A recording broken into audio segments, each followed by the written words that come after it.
today we will read chapter number 4, announcing election. In this chapter we will come to know about some interesting facts election. First of all, first point is, in India elections are held after every 5 years. Okay students, for the purpose of election, states are divided into small divisions known as electoral constituencies, and this representative elected to the legislature of the state are called MLA or member of legislative assembly. Representative elected to the parliament and the legislature at the central level are known as MPs, member of parliament. See the difference. MLA means representative of the legislature of the state, and MP means representative of the legislature at the central level. These are MPs. Elections are held to elect representatives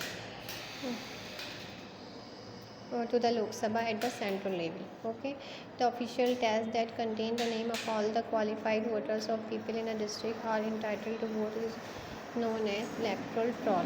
So the official test which contain the name of qualified voters or people in a district who are entitled to vote are known as electoral roll.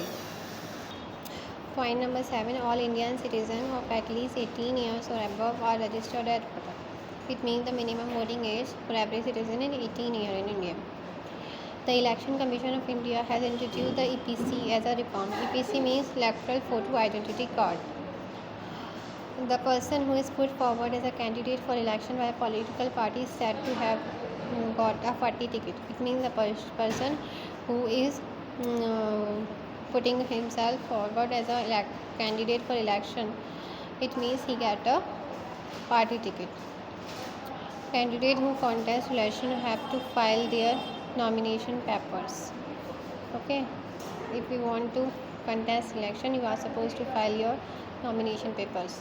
The campaigning stops 48 hours before polling takes place. Every political party has a manifesto.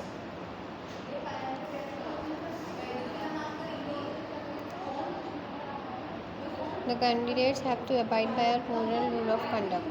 There is a model rule of conduct for every candidate, and they are supposed to avoid it.